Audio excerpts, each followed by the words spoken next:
Bismillahirrahmanirrahim. Assalamualaikum warahmatullahi taala wabarakatuh. Alhamdulillah. Wassalatu wassalamu ala Rasulillah wa ala alihi wa man tabi'ahu wa nasarahu wa wala. Ashhadu an la ilaha illallah wahdahu la syarika lah wa ashhadu anna Muhammadan 'abduhu wa rasuluh. اللهم صل وسلم على سيدنا ومولانا محمد وعلى آله وصحبه أجمعين.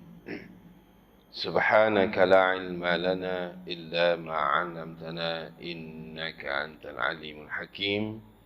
رب اشرح لي صدري ويسر لي أمري واحلل عقدة من لساني يفقهوا قولي.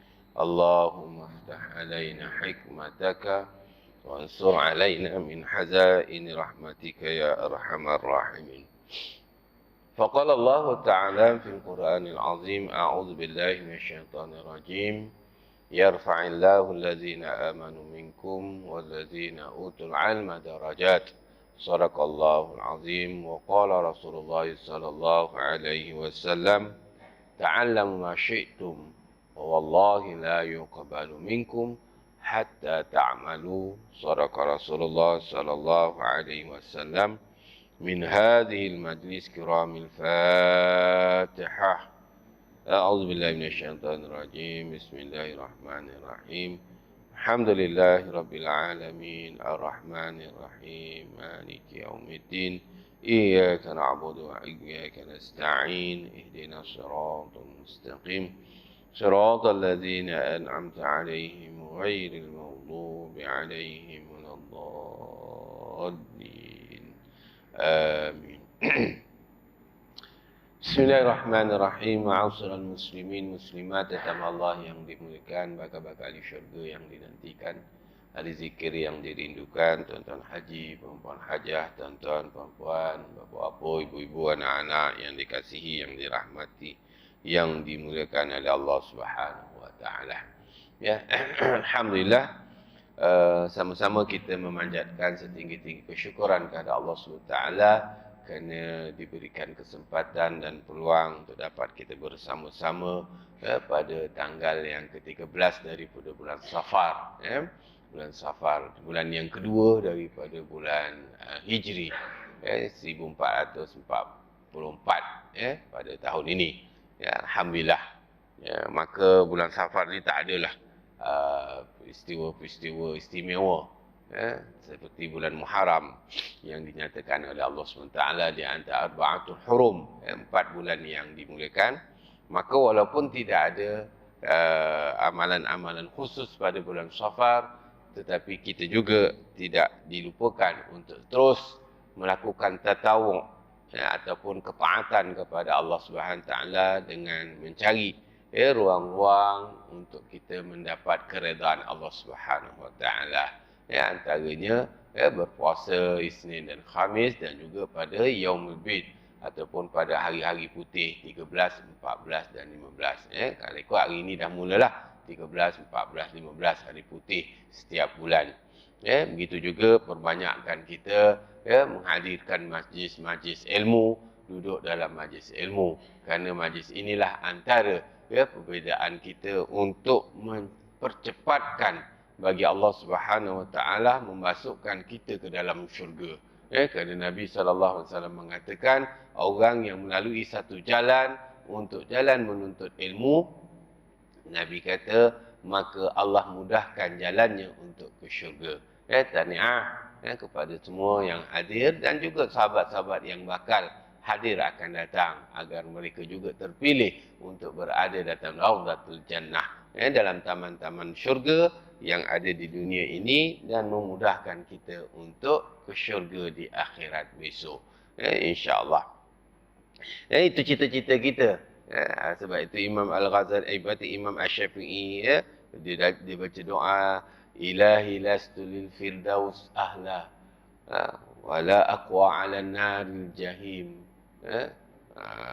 fahabli taw batau wafir dzunubi fa innahu la yaghfiru dzunuba illa anta.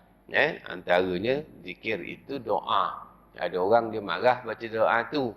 Dia kata surga tak nak, neraka tak nak duduk mana-mana. Ini bahasa orang-orang yang merendah diri, dia melapik. Imam Syafi'i kata ilahi lastu lil firdaus. Ya Allah, aku tak layak untuk masuk syurga. Bukan tak nak. Bukan tak nak. Tak layak. Tak layak tu mengas pasal apa? Semua orang nak syurga. Tak layak kerana amal sikit, dosa banyak. Itu bahasanya. Ada orang dia tak bagi baca doa tu. Kerana dia kata doa macam tak nak syurga. Kan? Bahasa kita ni tak layak tapi minta ambil bahasa. Supaya Allah Ta'ala melihat kita dengan kasih sayang. Nah itu dia. Wala akhwa 'ala naril jahim, dan saya tak sanggup, tak kuat, tak mampu untuk menanggung siksaan api neraka. Walaupun kita ni layak masuk neraka, tapi kita minta kepada Allah, kita tak sanggup nak menghadapi siksaan neraka. Siksaan yang paling ringan yang diberikan oleh Allah Ta'ala kepada bapa saudara Nabi SAW, namanya Abu Talib. Yang mana siksaannya hanya memakai terompah ataupun kasut dalam neraka. Tetapi bila dipakaikan kasut, menggelegak otaknya. Itu paling ringan. Jadi kita ni dosa mengimbun. Agak-agak ringan ke dapat? Kita punya siksaan. Wallahu alam. Kalau tengok dia punya sejarah, kita punya dosa, Allahu Akbar. Silap-silap asfali. Paling ke bawah. Allahu Akbar wa iyazubillah min zalik. Minta kita lindung. Sebab itu dia kata wala aqwa 'ala nari. Kami tak sanggup, kami tak mampu nak menanggung siksaan api neraka. Sebab neraka itu amat pedih. Amal neraka itu tempat yang tiada tempat yang berehat walaupun sesaat. Tak ada, tuan-tuan. Maka minta dilindungkan kita tak mampu untuk nak masuk syurga dan kita tak kuat untuk nak masuk neraka. Wahabli tau batawafin. Oleh itu, kau ampunkanlah dosa kami. Nampak tu bahasa dia. Tinggi bahasanya, tuan-tuan. Al-Imam Syafi'i. Muhammad bin Idris itu. Padahal kan dia tu antara ulama besar. Pun rasa tak layak nak masuk syurga. Kita ni, Allahu Akbar. Sembang kadang kencang, tuan-tuan. Macam syurga kita punya. Kita lupa. Bahawa amalan-amalan kita ini kadang-kadang membawa kepada neraka. Wa iyazubillah. Kita mohon lindung Allah Ta'ala daripada perkataan tersebut. Kita risau. Sebab itu, tuan-tuan, wahabli taubatan waghfir dzunubi. Ya Allah, sesungguhnya Engkau Maha Pengampun, oleh itu mengampunkanlah dosa-dosa kami. Fa innaka ghafiruz dzambi ghafur. Sesungguhnya Engkau telah Allah yang Maha Pemurah lagi Maha mengampunkan dosa-dosa besar. Itu azim, dosa-dosa besar. Jadi moga-moga dengan kehadiran kita, kita rajin menghadirkan diri ke majlis-majlis ilmu, moga-moga Allah mengampunkan dosa kita. Telah kita nyatakan dahulu, Nabi SAW mengatakan bahawa orang yang datang majlis ilmu, Allah Ta'ala wakilkan malaikat mendoakan kita 3 perkara. Pertama, Allahumma fillahu. Ya Allah, Engkau ampunkanlah dosa orang yang hadir dalam majlis ilmu. Yang kedua, Allahumma arhamhu. Ya Allah, Engkau rahmati akan orang yang berada dalam majlis ilmu. Kemudian yang ketiga, Allahumma tub alaihi. Ya Allah, Engkau terimalah segala hajat, permintaan, niat dan juga qasad orang yang berada dalam majlis ilmu. Siapa yang doakan tu, tuan-tuan? Allah suruh malaikat doakan orang yang berada dalam majlis ilmu. Moga-moga kita semua mendapat doa tersebut. Amin. Ya Rabbal Alamin. Amin. Alhamdulillah. Baik. Ma'asyiral muslimin muslimat tetamu Allah yang dimuliakan, alhamdulillah kita sambung lagi pengajian kita dalam bicarakan kitab 50 tanda-tanda sifat orang munafik menurut Al-Quran dan Al-Hadis. Walaupun ada hadis sahih riwayat Muslim yang mengatakan bahawa ciri orang munafik itu salas, ada tiga. Ayatul munafik salasun. Tanda-tanda orang munafik tulen itu dia merangkumi 3 perkara. Ada padanya 3 perkara, maka sahihlah dia itu orang munafik. Yang pertama, iza haddasa kadzab. Apabila ia berbicara, ia bohong. Sebab itu Nabi menggelarkan musallamatul kadzab kerana dia ini, ucapan dia memang tidak ada yang betul. Semuanya menipu. Memang hidupnya menipu. Sebab itu namanya musallamatul kadzab. Diberikan gelaran kadzab.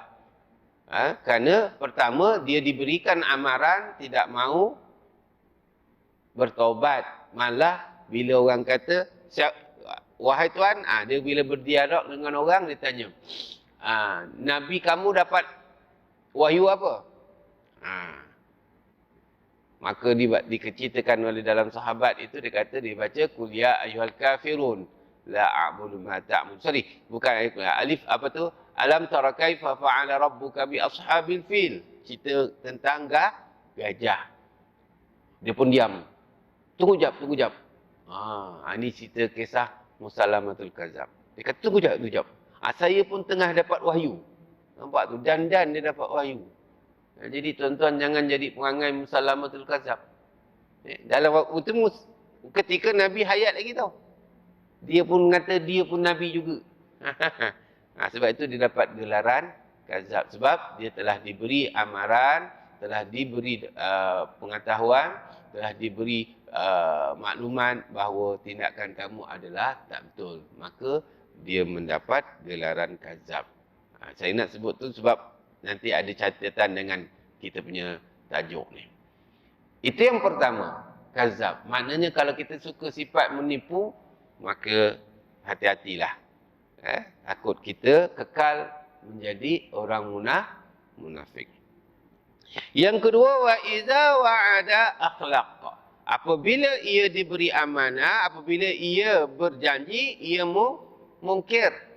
Ini telah kita jelaskan dahulu, banyak minggu kita telah ceritakan. Jangan kita suka berjanji. Berjanji ini mudah, tapi nak tunai payah. Kalau tak dapat tunai, kita kena declare kita tak mampu untuk menunaikan, dan jangan cuba membuat janji baru. Ini yang kena faham. Janji lama tak selesai, buat janji baru. Buat harapan, buat angan-angan orang, buat jadi orang tertanya-tanya. Itu antara ciri yang ada pada sifat seseorang mukmin, maka mereka itulah yang dinamakan al-munafik. Dan yang ketiga, wa iza tumina, apabila diberi amanah, khana, maka dia khianat ataupun dia memecah amanah ataupun dia melakukan penyelewengan. Itu antara ciri-ciri yang sepatutnya tidak ada bagi orang-orang mukmin. Barulah kita namanya mukmin. Kalau tidak, kita jadi munafik. Lebih daripada munafik, kita jadi kafir. Lain daripada kafir, kita namanya musyrik. Selain daripada musyrik, kita jadi orang yang yang asi. Ini berdosa.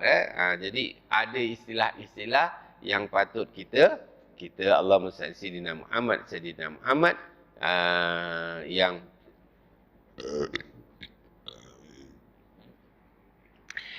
yang patut kita faham.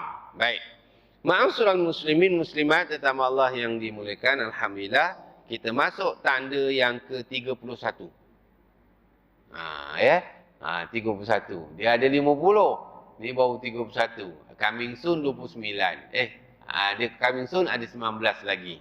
Dah 31. Makna 31 bulan lah lebih kurang. Kita tajuk kita satu bulan satu.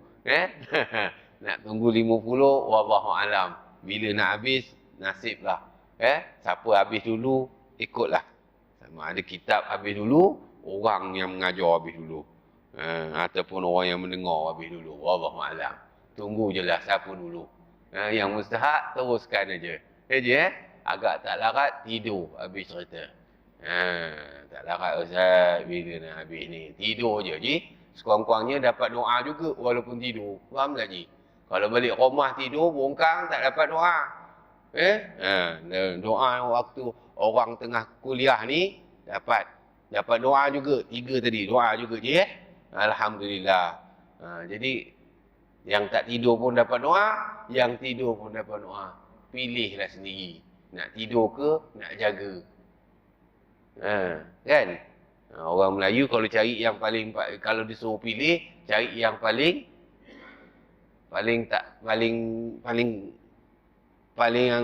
senang Paling senang Kan? Tidur lah habis cerita. Okey. Baik. Ustaz dah suruh tidur. Ya, betul. Sebab tu saya tak marah orang tidur dalam kuliah. Saya tak marah. Saya suka tengok. Kalau boleh tidur semua, lagi senang. Jadi cepat saya ngajar. Ustaz peli tu, Ustaz peli. Kalau terasa peli, jangan tidur. Itu je. Habis cerita. Saya bukan kata, sebab saya kata orang tidur pun dapat doa. Bukan saya cakap. Nabi dia cakap. Janji duduk dalam majlis ilmu. Kan Ustaz dah peli tu. Kalau terasa peli, wallahualam, saya tak kata siapa sebab untung juga. Walaupun itu untungnya. Baik. Ma'asyiral muslimin muslimat tetamu Allah yang dimuliakan. Alhamdulillah, kita masuk yang ke-31. Tak ada. Ini ada dalam diri kita. Ini yang patut kita kena muhasabah. Sebab saya tadi kata musalamatul kazab, antara gelaran yang Nabi bagi, sehingga Allah Ta'ala gelarkan Lahab, dan juga Abu Jahal. Antaranya, kalau ikut dari segi tata cara mukmin, seorang Muslim, Islam melarang menggelar seseorang dengan sesuatu yang tidak disukai ataupun dengan gelaran yang buruk. Itu sikap akhlakul Muslim. Sifat orang Muslim, dia mesti memberikan satu inspirasi, first inspiration, mesti sebutan yang baik dahulu keluar. Wa emma orang tu ada juga kecacatan ataupun ada kekurangan, ada kesalahan, ada kesilapan, tetap kita memberikan suatu gelaran ataupun samaran, nama samaran yang baik. Masyarakat Melayu ni tuan-tuan, maaf saya cakap, dia suka menggelar, melabel, bagikan satu tag name kepada kawan-kawan, rakan ataupun masyarakat dalam bentuk yang tak sihat, yang negatif. Jarang kita bagi gelaran yang baik. Kalau tuan-tuan orang Melayu, mungkin marah saya lah. Tapi kalau tuan-tuan orang Islam, tak perlu marah. Perlu perbaiki. Orang Melayu kata, apa Ustaz dia nak kutuk orang Melayu? Saya bukan nak kutuk Melayu, tapi sikap. Sedangkan kita beradaban dengan akhlak Islam ni, bukan zaman baru ni. Zaman Kesultanan Melaka, kegemilangan Melaka lagi. Kurun yang ke-14 lagi telah memegang status Islam tanah Melayu, orang Melayu ataupun Nusantara. Daripada kurun yang ke-14 kalau tak silap saya. Kalau saya salah tolong betulkan. Bukan sikit-sikit ni. Maknanya kita dah memegang identiti Muslim ni, keturunan kita daripada sebelum dijajah lagi. Kurun ke-14, kurun ke-13 lagi tu. Kalau ikut dalam sejarah, Sultan Mansur Shah. Sultan Mansur Shah. Ketika itu, pemerintahan negara dunia itu dikuasai oleh Osmaniyah. Itu antaranya. Dan bertapak di Nusantara, kerajaan Osmaniyah diplomatik dia di Aceh. Masa itu kalau ketika itu kerajaan Riau, Johor Riau dan sebagainya antara. Sebab itu apabila Melaka ditawan ataupun ditawan oleh Belanda, pertama Belanda kan? Betul tak Melaka? Belanda ke Portugis? Silap saya. Betul kan? Portugis. Kenapa kerajaan Riau, Jambi, Aceh tolong Melaka? Tolong Melaka. Ketika itu peperangan antara armada Melaka dengan Portugis. Bukan mengambil satu hari. Berbulan tuan-tuan.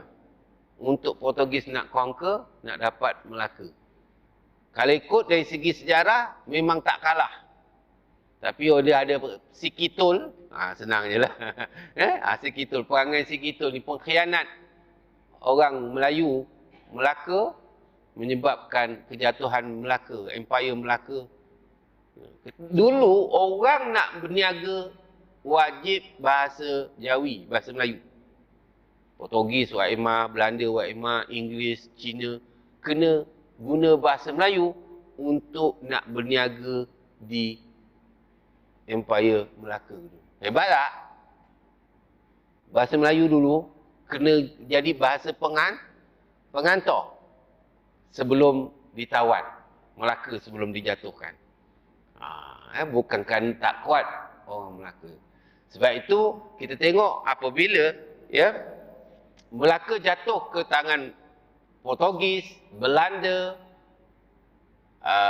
Inggeris, Jepun, komunis, Inggeris balik. Ini kehebatan yang ditanam oleh generasi anak cucu atuk nenek kita, moyang kita dulu, bahawa tidak ada orang Melayu murtad. Orang Melayu Islam murtad ketika penjajahan berlaku. Selama 500 tahun. Tak ada. Tak ada. Ini kalau buka sejarah. Mereka sanggup bergadai nyawa, syahid, mempertahankan tanah air kerana agama. Sepanjang daripada Portugis, Belanda, Inggeris, Jepun. Tak ada. Walaupun Jepun kita kena ikut tunduk pun, tapi tak ada lagi orang murtad. Hebat tak? Orang Melayu hebat. Dari segi imannya, kalau mereka tetapi bila kita dah merdeka, tidak dijajah, orang Melayu banyak murtad. Kenapa? Kerana jati diri kita dengan agama lemah. Ini di antara lah. Ini walaupun kita dah bulan September, tapi 16 September masih lagi dikira Hari Malaysia dan Merdeka. Jadi kita kena merdekakan diri kita dengan iman. Anak-anak muda kita ni hari ni, tuan-tuan, maaf saya cakap, sayang kita. Kalau generasi muda tidak dibina dengan keimanan, mereka bangun dengan semangat yang ada, tanpa keimanan, kita takut suatu hari nanti generasi kita tak tahu ke mana. Tidak sekuat zaman penjajahan Portugis dan sebagainya. Sebab itu orang Melayu ni tuan-tuan jangan rasa hina sangat. Kadang-kadang orang cakap Melayu malas dan sebagainya. Sebenarnya Melayu tak malas. Orang dulu Melayu hebat. Contoh macam Dol Said, Tabur Naning. Berapa bulan mereka nak melawan? Asalnya Inggeris kalah. Tak puas hati. Kerana mempertahankan agama. Tuan-tuan. Ini kita kena faham. Jadi jangan kita kesampingkan. Kena belajar sikit-sikit sejarah lah. Tak payahlah banyak-banyak sangat. Sekurang-kurangnya kita tahu integriti diri kita sebagai orang Melayu yang berpegang kepada syahadah la ilaha illallah Muhammadar Rasulullah. Maka kita kena betulkan balik akhlak Muslim yang ada pada diri kita, yang telah ditanam oleh moyang kita dulu. Tetapi jati diri itu telah hilang kerana kita dah manipulate pemikiran kita dan juga doktrin kehidupan kita. Maka budaya-budaya yang tak sihat sepatutnya kita kena tinggalkan. Apa di antaranya? Iaitu melabel seseorang ataupun menggelar seseorang dengan sesuatu yang negatif. Hari ini tuan-tuan, kalau kita buka dalam media-media sosial, maya, seram kita dengar. Menggelarkan, Allah, tak cantik lah. Wa'ema dia juga melakukan perkara tersebut. Kalaulah dia itu tak buat, namanya fitnah. Kita gelar orang dengan yang dia tak buat. Kalaulah dia buat, kita namanya namimah ataupun mengumpat. Dua-dua salah. Kalau dia tak buat, kita umpat dia. Kalau dia tak ada pada diri dia, kita gelar dia.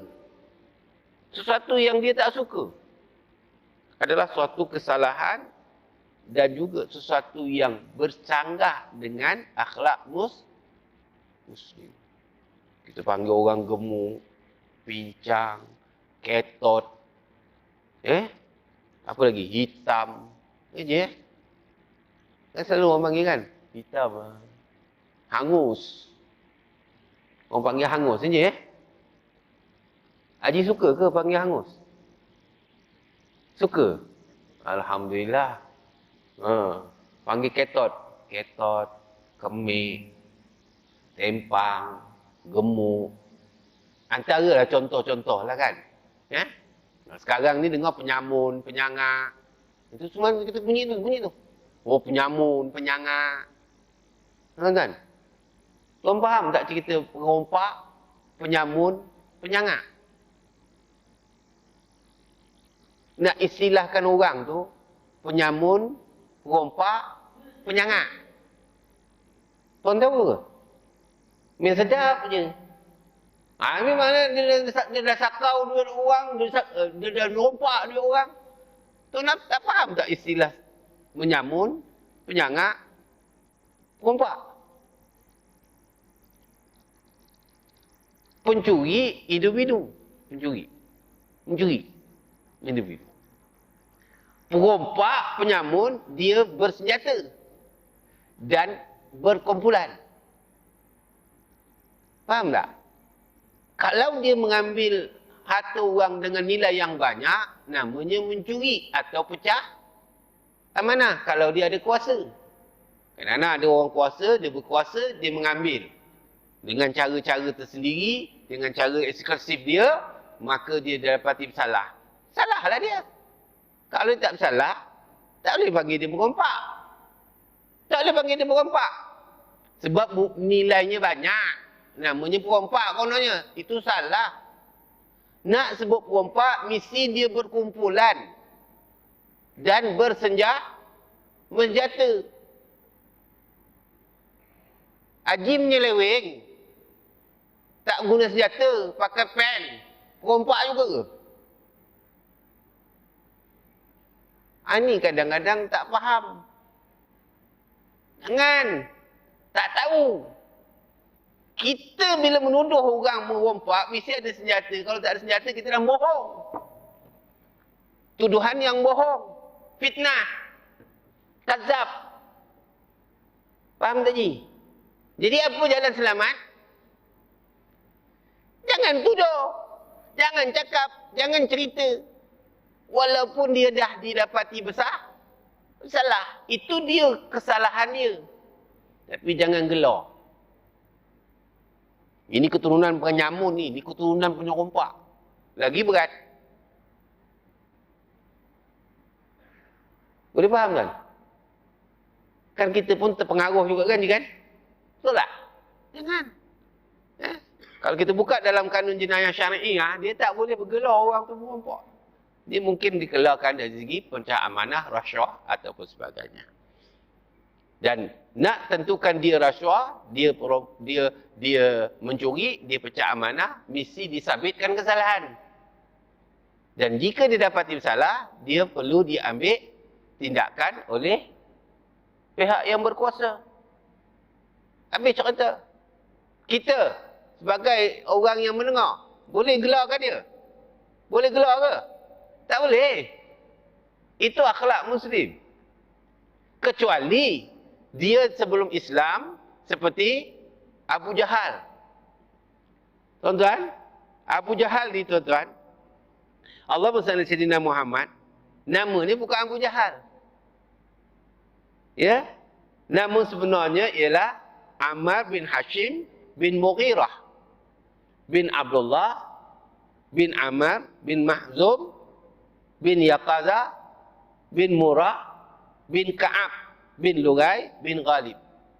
Tengok jalur tu, dia ada kaitan dengan saluran Nabi.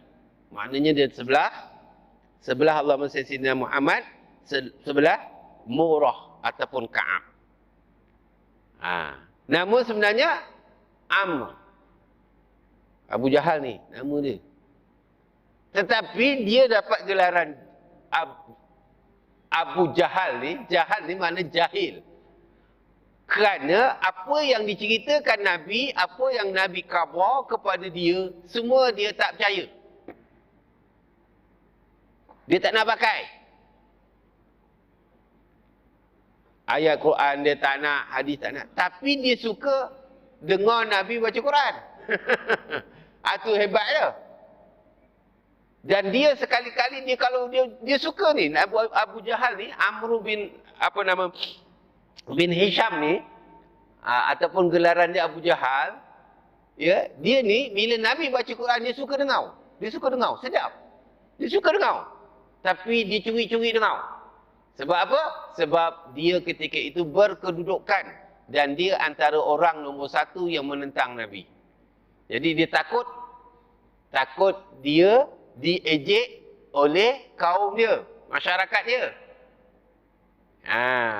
Sebab itu dia tunjuk seolah-olah dia benci dengan Nabi. Dia memang benci, tapi bila Nabi baca Quran, dia suka dengar. Faham ni? Kita bukan Abu Jahal tau. Tapi kalau orang baca Quran, tak berapa suka dengar. Agak-agak mana baik? Abu Jahal ke tak Abu Jahal? Kita kalau orang baca Quran pun, apa baca macam apa. Ada orang baca Quran pun kita rasa macam tak selesa je. Bukan orang sini lah. Orang sini Masya Allah. Kalau ada orang baca Quran, dia tempel sebelah. Duduk sebelah. Betul je ke belah. Kalau belah tu teruk daripada Abu Jahal lah. Abu Jahal dengar. Tapi dia sorok-sorok lah. Nanti dia cuma, kau pergi mana malam tadi? Aku tak ada kat rumah. Bohong. Kau dengar Nabi kau dengar Muhammad baca Quran. Betul. Shh, dia kata. Faham tak? Tapi oleh kerana dia ni enggan terima apa yang disampaikan oleh Nabi, itu menyebabkan dia dikeluarkan Abu Jahal. Abu Jahal mana berapa kejahilan. Sebab dia faham bahasa Arab, dia faham Quran, tapi dia tak boleh beriman. Maka dia dapat gelaran itu kerana sikap dia yang menolak kebenaran sampai hayat dia. Sampai akhir hayat dia. Kerana dia tak beriman. Maka dia bukan beriman, dia dapat gelaran. Tak ada masalah. Gelaran yang bukan kepada orang beriman, tak ada masalah. Tetapi sebaiknya elakkan dari menggelar seseorang dengan Allahumma salli ala sayyidina Muhammad wa ala sayyidina Muhammad dengan gelaran yang tak elok. Kerana apa? Memanggil seseorang dengan gelaran buruk yang tidak disukai adalah dilarang dalam Islam. Kerana ia boleh menjejaskan atau menjatuhkan maruah dan nama baik di kalangan orang ramai. Sebab itu tuan-tuan, jangan sekali-kali kita menggelarkan seseorang. Kadang-kadang kita marah dengan jiran kita. Kita marah dengan jiran kita. Agak-agak apa gelaran sesuai panggil jiran kita yang kita marah? Hajah, Ojah, Om Haji. Kita geram dengan jiran kita ni. Tanam pokok bunga sampai laman kita. Parking kereta sampai depan rumah kita. Kucing berak rumah kita juga. Kucing dia berak rumah kita. Agak-agak nak panggil apa kat dia? Ha? Minah Budiman? Ha? Oji? Agak-agak lah ya. Bagus betul. Jiran kau sebelah tu macam mana? Bagusnya ya Allah. Budiman sangat. Iya ke? Iya ke? Tak ada je. Dia ikut hati-hati geram. Apa? Si Pulan tu. Pulan juga namanya. Padahal namanya cantik. Fatimah kau. Je Apa gelaran dia dapat je? Fatimah bongek, dia kata. Dapat ujung Pasal apa? Pasal kucing di berak rumah kita. Oji ya? Oji. Ada jiran yang kita marah ni Kan? Keras kepala ni orang. Biasalah kita gelar tu. Agak sesuai ke? Bagi kita sesuai. Sebab kita marah. Engkau tak kena, engkau tak duduk ke sebelah dia. Engkau tahu dia, aku tahu, aku rasa dia. 15 tahun aku duduk kat dia. Aku tahu. Maka kita bagi gelaran. Tuan-tuan, ia adalah sesuatu yang dilarang. Walaupun kita menyampah, walaupun kita benci, walaupun kita tak suka. Kalau orang tanya macam mana saudara kau sebelah tu? Alhamdulillah, bagus orangnya. Baik orangnya. Lemah lembut orangnya. Tipu tu Ustaz, tipu dalam hati dia bengkak Ustaz. Tak apa. Walaupun bengkak di hati, mulut tetap manis. Boleh je? Boleh tak kau? Tak boleh Ustaz. Ni dah dapat gelaran dia. Kekal gelaran itu. Tak ubah-ubah. Walaupun dia dah berubah. Betul je? Kadang dia datang, minta maaf. Raya tahun ni kita dah datang. Oh Ustaz, kita minta maaf lah Ustaz dia. Kalau apa-apa kurang. Tak apa, kita dah maafkan. Tapi gelaran tetap kekal. Perangai teruk betul. Ingatkan dia teruk. Rupanya kita lagi teruk daripada dia. Sebab apa? Sebab dia buat dalam keadaan jahil. Sebab itu Imam Syafi'i kata, kalau kamu melihat seseorang melakukan dosa, kamu muhasabah diri kamu. Kerana kalaulah mereka melakukan dosa dalam keadaan jahil. Mereka mungkin tak tahu. Kita melakukan dosa sedangkan kita tak tahu. Maka dosanya lagi besar ke lagi kecil? Buat dosa dalam keadaan kita tahu itu berdosa. Berdosa besar tu. Silap-silap jadi munafik. Sebab itu jangan kita gelaukan dia. Jangan kita gelau. Nah, macam mana kau jiran kau? Alhamdulillah. Habis cerita. Orang panggil dia si boncet. Boleh tahan juga. Kita mengiyakan. Tak boleh. Walaupun ada orang panggil dia gelau, dia boncet lah, dia pendek lah sebagainya. Kita jangan. Mana adalah. Itu kan sado. Orang panggil dia boncet. Mana boncet? Itu sado. Orang sado kat dada, dia sado kat perut. Faham je ya? Boleh? Okey, baik. Jadi perbuatan untuk menghina ataupun menggelar seseorang dengan amalan yang tidak sihat tadi adalah amalan orang-orang munafik. Orang munafik ni tuan dia suka menggelar seseorang. Menggelar. Kalau gelar yang baik tak apalah. Tuan-tuan, gelarian yang baik tak ada masalah. Yang tu, itu kau kenal Haji Mat? Oh, Haji Mat pemurah tu. Oh. Madam, Ji? Jarang dapat gelaran baik lah. Haji Mat pemurah, Haji Mat senyum. Ji Siapa yang ada Haji Mat tu minta maaf Jangan, bukan Haji Mat yang sini tau, yang tempat lain ni. Kan dia kata, Haji tu, aku kenal Haji Mat. Kenal. Haji Mat mana? Haji Mat Ngok Ngek. Kita pergi Rambi pun ajau. Kan? Mat Ngok Ngek. Dia kata. Baik. Jadi perbuatan-perbuatan menggelarkan seseorang itu dengan sesuatu yang buruk, yang tidak digemari dan tidak disukai. Sama ada dirinya atau masyarakat tak suka. Memang masyarakat suka dengan gelaran itu. Dah biasa. Ada orang panggil orang dalam kampung ni kata mat ramai. Maka dia ada gelaran-gelaran tersendiri. Tu mat apa? Mat panjang. Yang tu mat apa? Mat lembu. Yang tu mat apa? Yang tu mat kambing. Untuk mengenal. Orang kampung kata nak gelar kan mat kambing tau. Orang kata pasal dia belakang kambing. Betul lagi Betul? Betul. Jadi untuk trademark, kenal, boleh gagah lah. Boleh gagah. Sebab pasal kampung banyak sangat, namanya mat. Boleh gagah lah. Mat kambing, mat lembu kan. Mat terap ke benda-benda ini untuk gelaran pengenalan.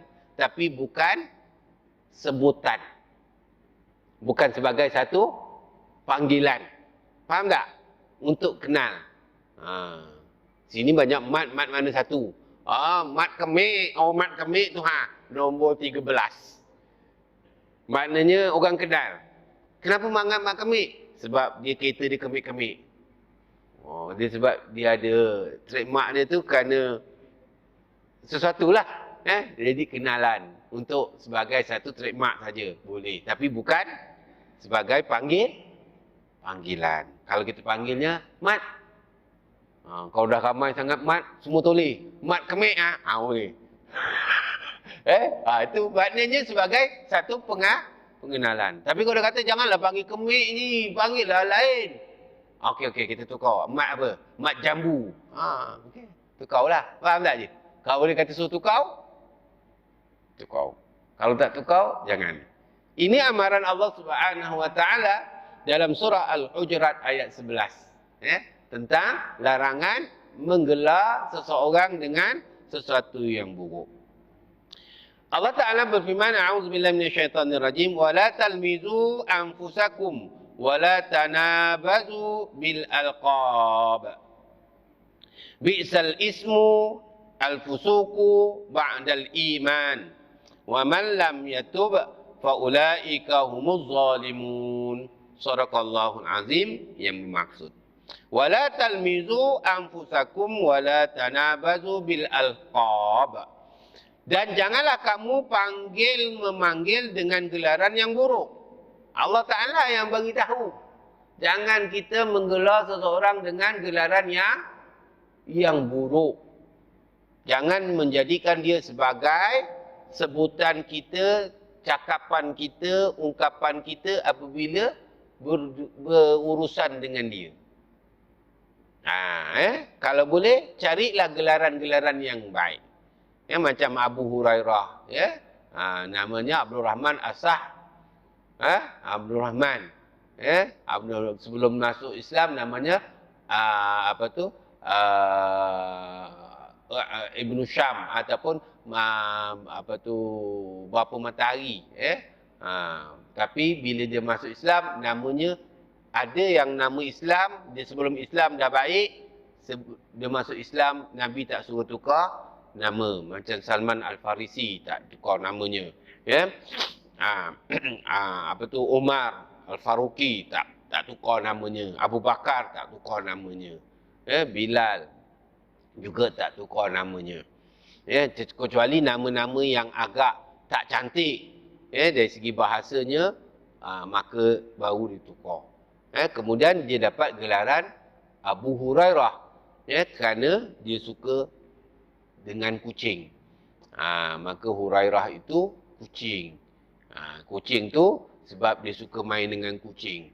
Maka dapat gelaran Abu Hurairah. Macam Imam An-Nawawi. Nama sebenarnya ialah Allahumma salli sayyidina Muhammad Abu Yahya Mahyuddin ataupun namanya Mahyuddin Saraf. Dia dapat gelaran An-Nawa Pasal dia lahir di Nawa, Damsyik Suria, maka digelarkan Nawawi. Ya, macam Imam Syafi'i, nama sebenarnya Muhammad bin Idris bin Muhammad Syafi'i, maka gelarannya Syafi'i. Maka cantik-cantiklah nama gelarannya. Kita nama mengot-mengot dia baginya. Faham je? Kalau macam saya, orang panggil gelar apa? Dulu diorang panggil saya, masa dulu saya banyak baca kitab munakahat, berkaitan dengan perkahwinan. Maka dia panggil ustaz nikah kahwin. Kegilah tak apa. Bukan saya menikahkan orang, tak ada. Saya tajuk kitab saya tu sampai khatam lah. Baca kitab bab munakahan. Ini saya baca kitab munafik. Nanti dia gelar ustaz mana? Ustaz munafik. Kacau. Jadi jangan buat gelar gitulah. Walaupun nama kitab tu kitab munafik. Faham je sebab tu saya suka panggil orang yang saya tak kenali, panggil Haji. Saya suka panggil. Kalau saya panggil Mak Haji, saya panggil Mak Haji. Cuma Mak Haji kadang marah. Jangan panggil Mak Haji, panggil Kak Haji. Dia tak bagi Mak Haji. Sebab apa? Dia kata kalau saya laki-laki, saya panggil Abang Haji. Sampai kat Mak Cik. Mak Cik pula silap minta maaf Haji. Saya panggil kau perempuan, saya panggil Mak Haji. Ustaz kenapa panggil Mak Haji? Faham tak? Bukan Mak Haji sini, Mak Haji tempat lain. Mak Haji ni pun marah juga. Okeylah, saya panggil Hajah. Hajah kira-kira. Panggil Mak Haji Ustaz. Sampai satu tempat yang saya mengajar, Ustaz ni, Ustaz Haji Mak Haji, dia kata. Sebab, ya betul. Tak apalah. Haji bagus tak? Bagus kan? Saya panggil Mak Haji. Ada yang Mak Haji kata, Ustaz janganlah panggil Mak Haji. Kami belum tua sangat. Dia suruh panggil Kak Haji. Kak Haji tak sedap. Nak panggil Kak Haji, tak tahu. Susah sikit nak menyebut. Bukan takut. Susah. Sebab apa? Biasanya haji-haji title-nya semua dah berumur. Jarang ada haji muda. Faham je? Oh Ji?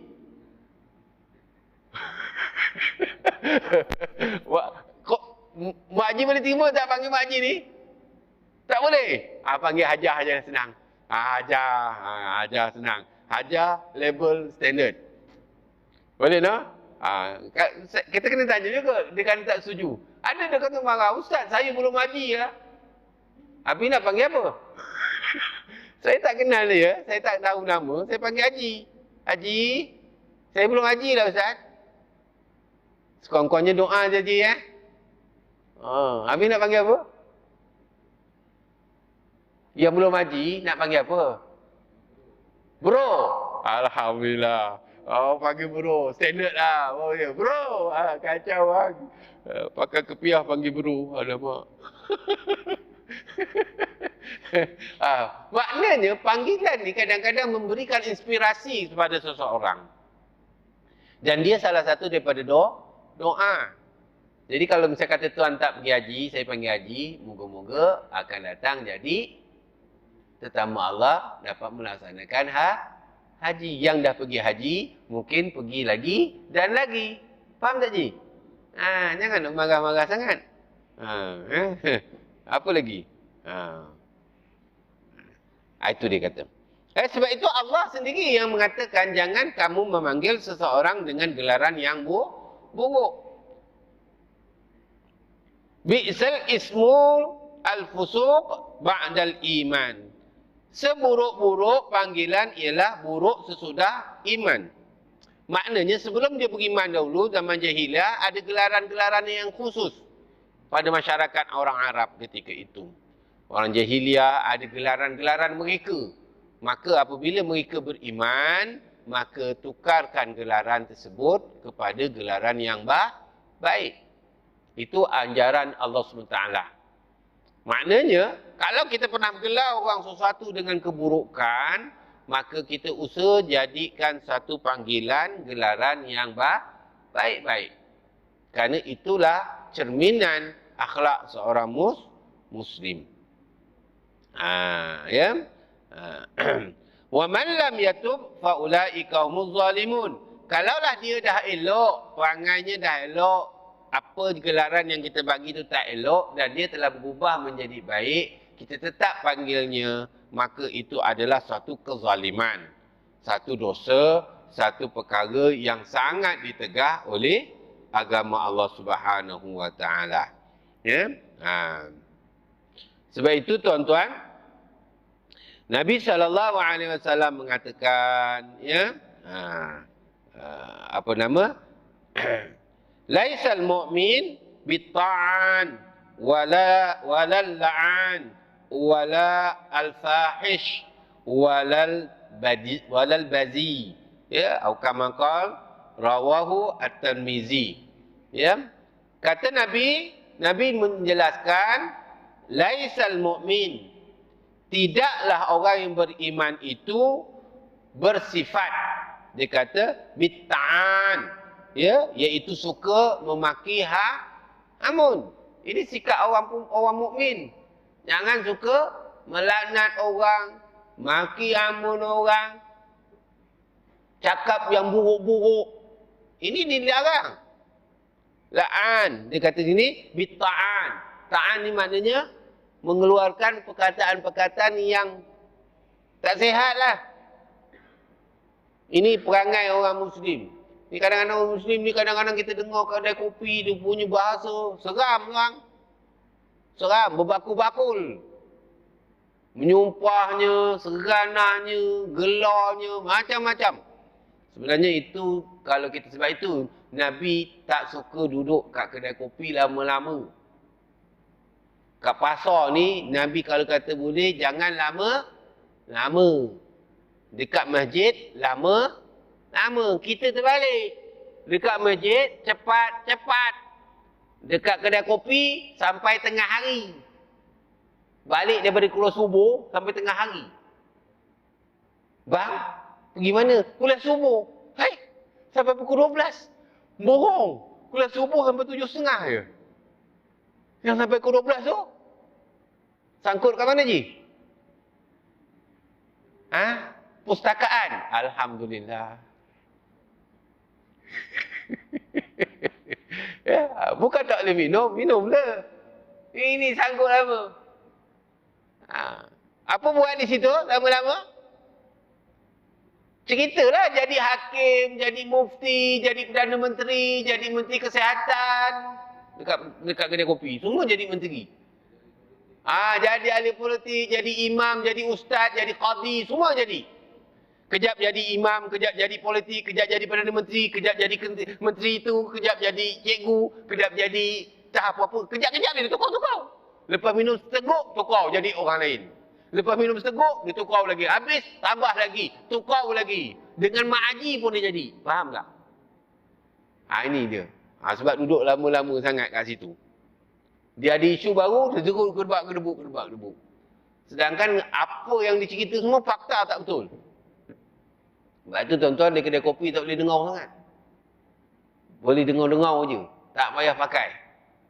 Sebab apa? Fakta tak ada. Kadang-kadang saya dengar. Dia jadi qadi. Dia cerita. Gini. Saya kalau jadi bini dia, memang saya lari. Dia ajar cerita lari. Dia bergaduh dengan lelaki bini. Kalau saya jadi isteri dia, dah lama saya lari lah. Kau cerita apa? Orang bergaduh suruh lari pula. Orang damai kan ni kan? Ni fatwa yang tak betul. Yang dengar, betul juga engkau ya? Jahanam bang. Sebab dia tak ada tauliah. Ini dia cakap semua. Orang nak bantah, takut. Sebab apa? Nanti kopi kena bayar sendiri. Iya je lah. Faham tak je? Itu hati-hati. Ya? Dia kata. Kemudian, walal la'an. Dan tidak melaknat. Jangan melaknat. Memang lahabau betul lah. Kan? Nanti kadang-kadang kita bahasa-bahasa kita ni tuan-tuan, ada yang bahasa dah kebiasaan. Ada orang dia tak terasa hati, ada orang berasa hati. Ala kubilhal, kalau boleh elakkanlah. Nak macam mana? Nanti kau marah. Ada orang Melaka. Orang Melaka ni, dia kata, Ustaz, bahasa je kasar, hatinya baik. Susah saya nak ukur. Orang Melayu, orang Melaka dia kata, saya bahasa kasar Ustaz, tapi hati baik. Susah. Nak ukur susah je Macam mana nak ukur mulut kasar, hati baik? Macam mana nak ukur? Ajar, Haji, tolong saya sikit. Macam mana bahasa kasar, tapi hati baik Ustaz? Macam mana nak ukur? Habis kalau mulut baik, hati kasar gitu pula. Susah juga nak ukur. Kan? Biasanya mulut kalau kasar, memang hati memang kahau. Itu dia kata. Sebab dia lahir daripada perasaan. Ada orang dia kata, tu gurau je Ustaz, tak ada benda. Ada juga gurau yang boleh dibenarkan, ada gurau yang tidak boleh dibenarkan. Nabi pun dah pesan, ada 3 perkara yang tak boleh dibuat gurau. Kalau gurau pun jadi.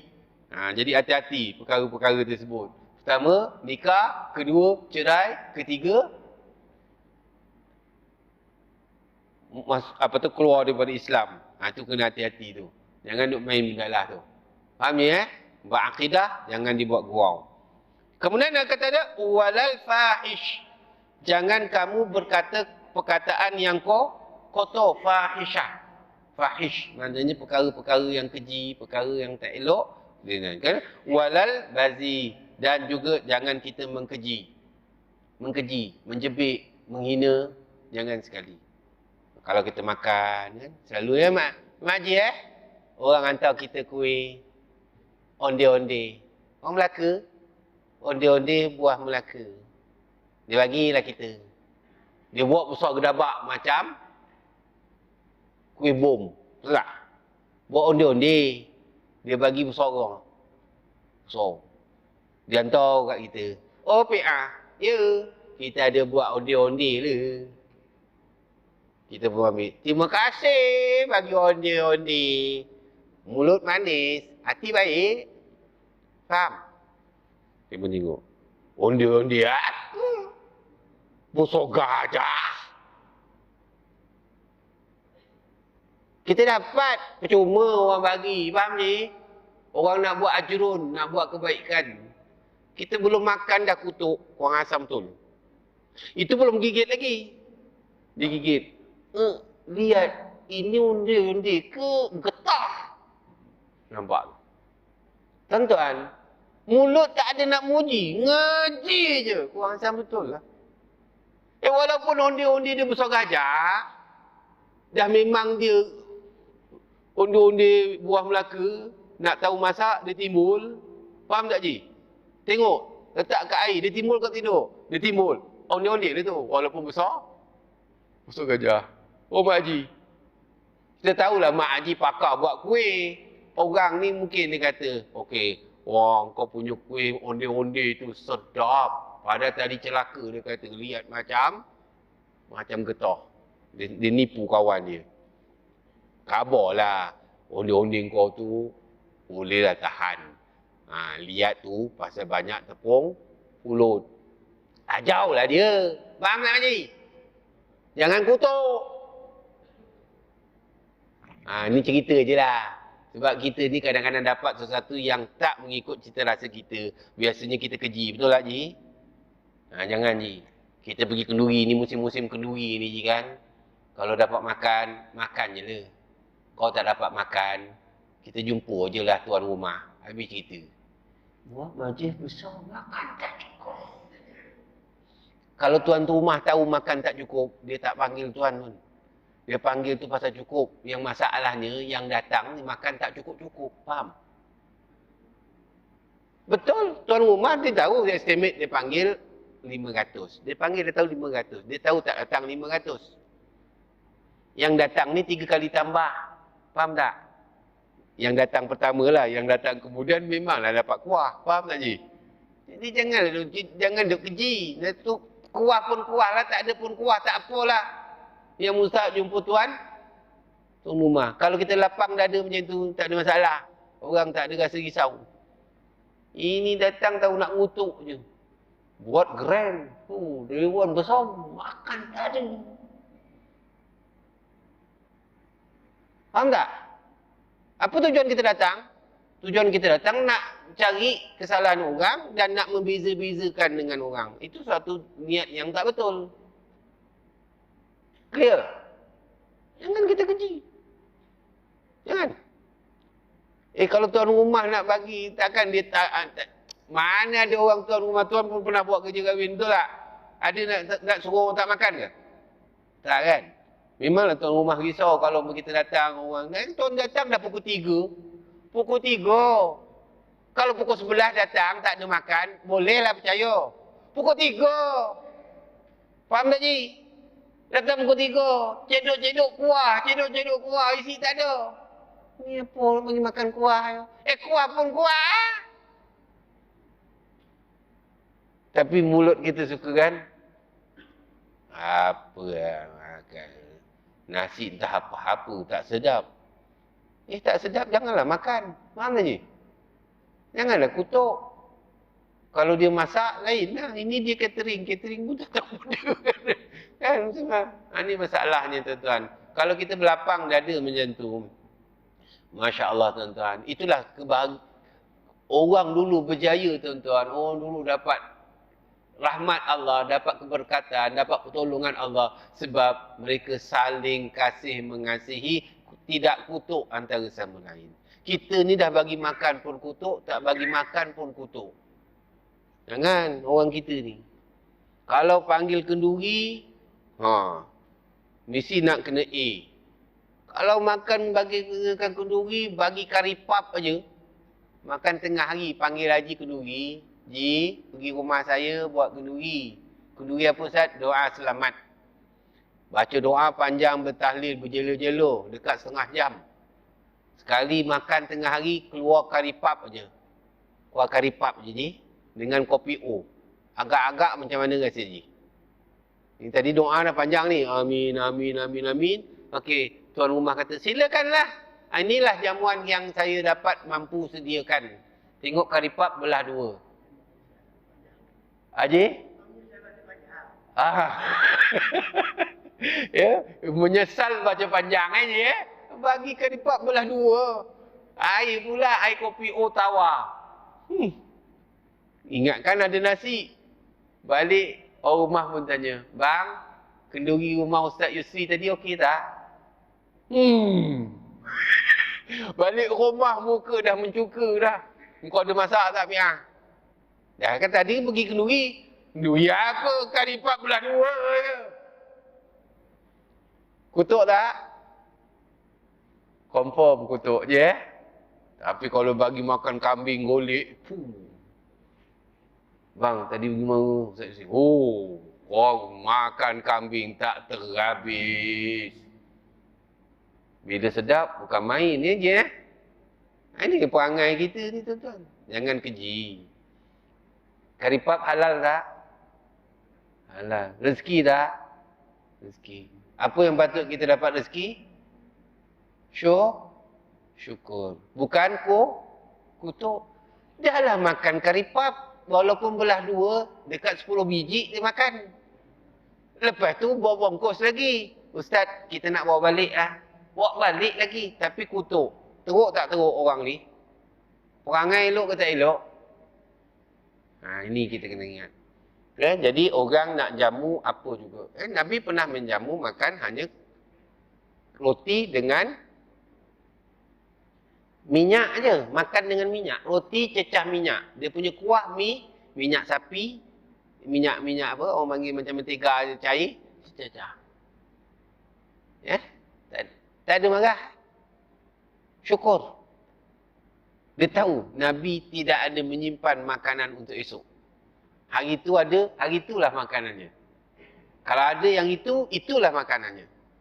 Sebab dia ajar begitu bahawa tidak ada simpan makanan untuk esok. Maka kalau kita jumpa makanan hari itu, itulah rezeki kita walaupun nilainya tak seberapa. Kita nak kena ajar. Jangan kita rasa mesti nak banyak saja. Nak hebat saja. Ini dia. Jangan kita mengkeji. Sebab itu adalah satu amalan sikap orang Muslim yang tidak sepatutnya ada pada diri kita. Mungkin kita boleh belajar daripada hadis tersebut agar kita tak termasuk dalam golongan orang munafik dan kita tidak termasuk orang yang sentiasa merasa diri kita ni diperendahkan. Sentiasalah kita merasa kesyukuran di atas nikmat yang Allah Ta'ala berikan kepada kita. Walaupun seseorang itu ada kecacatannya, ada kelemahannya, ada kekurangannya, anggaplah ia sebagai itu adalah anugerah Allah SWT yang sepatutnya kita menjadi peringatan. Bukan kejian ataupun hinaan ataupun tomahan atau gelaran. Jadi kalau kita dengar hari ni ada orang yang didapati bersalah dengan kesalahannya, itu biarlah dia kesalahan. Tak payah kita panjangkan gelaran dia itu kepada sikap dia. Mungkin dia telah bertaubat, mungkin dia telah berinsaf, mungkin dia telah mengaku kesalahannya, maka dia terima apa yang kesalahan atau pembalasan terhadap kesalahannya. Kita jangan menghukum dengan gelaran-gelaran yang menyebabkan keburukan yang berpanjangan. Kita takut tak sempat nak minta maaf kepada orang yang kita gelar dengan gelaran yang tak elok. Maka takut kita menjadi salah seorang daripada orang munafik dan kita takut kita akan muflis di akhirat kerana mereka akan claim pahala kita di atas dunia dengan sebab kita gelar-gelar dia menjadi sebagai gelaran yang tetap baginya dan dia tidak reda dengan gelaran tersebut. Jadi insyaAllah, moga-moga kita tidak jadi manusia yang seperti itu. Sekiranya kita nak menggelar seseorang, carilah gelaran yang baik, baik sahaja. Wallah alam, sekadar itulah untuk pagi ini. Mohon maaf daripada saya. Moga-moga kita menjadi makhluk Allah, hamba Allah yang mukmin, yang sejati, yang mengikut apa yang diajarkan oleh Nabi sallallahu alaihi wasallam. Sekadar itu untuk pagi ini. Aku qouli hadza nastaghfirullahal azim li wa lakum wa lisal muslimin wal muslimat wal mu'minin wal mu'minat bi rahmatika ya arhamar rahimin. Bismillahirrahmanirrahim. Alhamdulillahi rabbil alamin wassalatu wassalamu ala asyrafil anbiya'i wal mursalin wa ala alihi wa sahbihi ajma'in. رضينا بالله ربا وبالإسلام دينا وبمحمد صلى الله عليه وسلم نبيه ورسوله. اللهم فقنا في الدين وعلمنا بالتأويل يا أرحم الراحمين والحمد لله رب العالمين. يا أخي dengan tasbih kafarah dan salatul subhanak Allah wa bihamdi asyhadu an la ilaha illa anta astaghfiruka wa atubu ilaik. Bismillahirrahmanirrahim. Wal 'asri innal insana lafi khusr إلا الذين آمنوا وعملوا الصالحات وتواصوا بالحق وتواصوا بالصبر وبالله التوفيق. السلام عليكم ورحمة الله وبركاته والله أعلم.